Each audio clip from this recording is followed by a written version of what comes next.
No cement, no concrete, just sand and electricity, and it works like stone. The construction industry has one job: keep you buying. Bags of cement, truckloads of concrete, chemicals you cannot pronounce, for problems your grandfather solved with what was already under his feet. But in August 2024, a research team at Northwestern University ran a mild electrical current through ordinary beach sand soaked in seawater. 2 volts, less than an AA battery, and the sand turned to stone. No cement, no kiln, no factory. Just electricity and what the ocean already had. This technology did not make headlines. It did not make the evening news. It made a peer-reviewed journal, and then it disappeared. The question is not whether it works. The science already answered that. The question is, who benefits from you never finding out?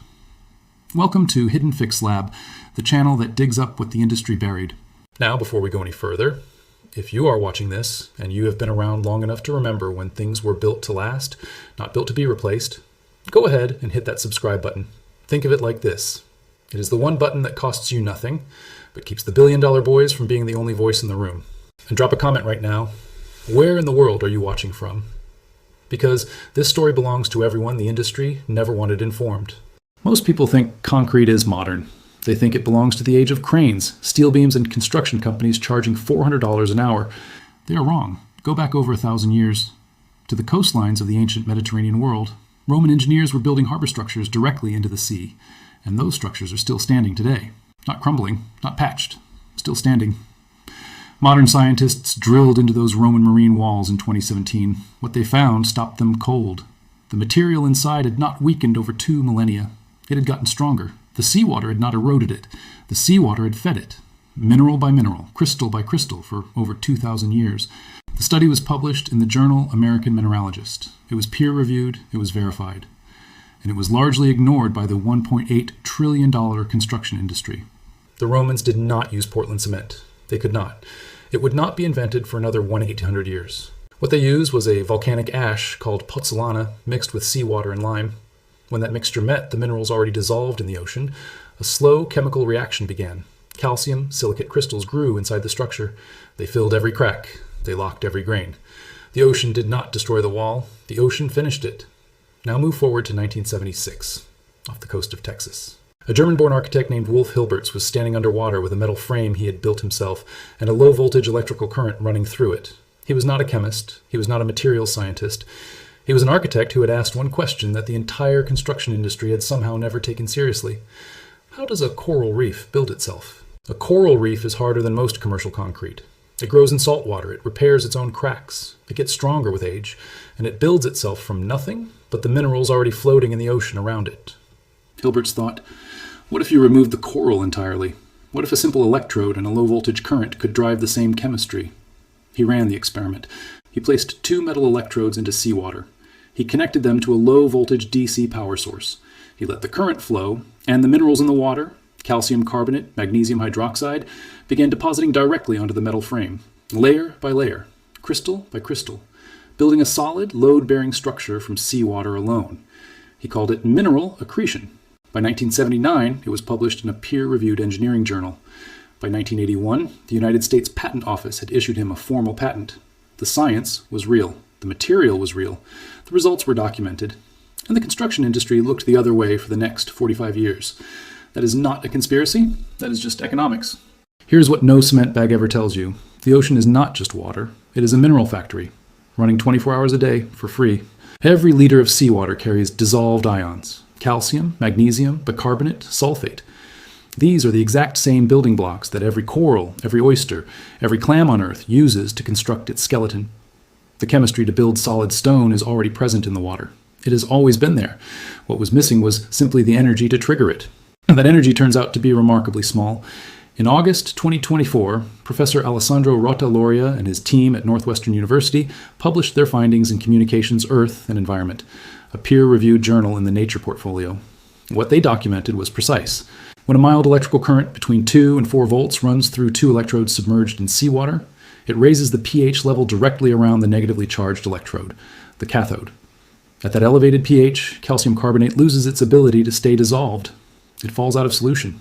It begins crystallizing, not randomly, but directly onto the cathode surface and onto every grain of sand sitting in the surrounding zone. The crystals do not just coat the sand grains, they grow bridges between them, they fill the gaps, they lock the entire matrix into a single coherent solid mass. At 2 to 3 volts, the dominant deposit is calcium carbonate, the same mineral that built the Great Barrier Reef. At around 4 volts, the reaction shifts toward magnesium hydroxide and a rarer mineral called hydromagnesite, found widely in natural stone formations across the planet. Rataloria's team was the first in scientific history to document hydromagnesite forming through this electrode process. Nobody had recorded it before. The compressive strength of the resulting material reached several megapascals, within the performance range of functional concrete used in real construction applications. The cost to treat 1 cubic meter of marine sand this way, $3 to $6. The cost of conventional chemical binders for the same coastal application, up to $70. That is not a marginal improvement. That is an order of magnitude difference, achieved with no carbon emissions, no mining, no factory, no kiln fired to Oberseen 400 degrees, just electrons, and minerals the ocean provides for free. Commercial cement cannot compete with that chemistry. It never could. It was simply never allowed to face the competition. Here is where the story stops being about science and starts being about money. In 1824, a British bricklayer named Joseph Aspden filed a patent for Portland cement. It was a simple mixture. Limestone burned at extreme heat, ground into powder, mixed with water. It set hard. It was cheap to produce at scale. It traveled well in bags. And within 50 years, it had become the foundation of a global industry worth more than the GDP of most nations. By the time Wolf Hilberts published his mineral accretion findings in 1979, the cement industry was already too large, too embedded, and too profitable to tolerate a serious alternative. In 1983, the Portland Cement Association, one of the most powerful construction lobbying bodies in the United States, allocated significant resources toward what it internally described as alternative material risk assessment. That language sounds academic. It was not academic. It was a systematic effort to ensure that no alternative building chemistry received the infrastructure investment, the regulatory approval, or the industry adoption it would need to scale. Not because the alternatives did not work, because they worked too well. Hilbert spent the following decades doing what ignored scientists do. He built anyway. He constructed biorock structures across more than 40 countries. He partnered with marine biologists, coastal engineers, and reef restoration teams. He demonstrated load-bearing mineral accretion applications from the Caribbean to Southeast Asia. When he died in 2007, more than 500 biorock structures had been built worldwide. His work was eventually exhibited at the Museum of Modern Art in New York. The construction industry did not send a representative. The numbers explain the silence better than any internal memo ever could. The global cement market reached over $47 billion in 2024. The broader concrete and construction materials industry exceeds $1.8 trillion annually when ready-mix, precast, and structural applications are included. A process that costs $3 to $6 per cubic meter, powered by a floating solar panel, does not fit inside that revenue model. It does not fit inside any version of that revenue model. So the research stayed in journals. The patents gathered dust. The coastal cities kept buying cement at $30 a bag. And the beaches kept disappearing anyway. 26% of Earth's beaches are projected to vanish before the end of this century. More than 40% of the global human population lives in coastal zones directly threatened by erosion and sea level rise. The industry's answer to that crisis is more cement. More seawalls, more contracts. That is not a conspiracy. That is just economics. Here is what the industry never wanted to become common knowledge. This process is not complicated. It does not require a laboratory. It does not require a chemistry degree. It requires voltage, seawater, and patience. In 2022, a coastal homeowner in southern Florida named David Mercer was watching his backyard erode. 6 inches of shoreline disappearing every storm season. 3 contractor quotes on his kitchen table. The cheapest one was $14,000 for a partial seawall section that the contractor himself admitted would need replacing within 15 years. Mercer found Hilberts' original 1979 paper through a university archive database. He read it twice, then he built the system himself for under $200. Here is exactly what he used. 2 steel mesh electrodes, each roughly 2 feet by 3 feet, placed vertically into the sandy shoreline at the water's edge. A low-voltage DC power source set to 3 volts. A small solar panel, 50 watts, floating on a foam board above the water surface, connected directly to the electrodes. He ran the current continuously for 6 weeks.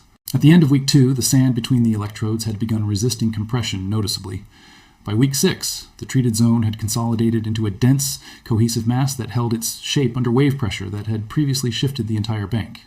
Total material cost, $195. Total energy cost, 0, solar powered. Contractor quote for equivalent protection, $14,000. The step-by-step method is straightforward.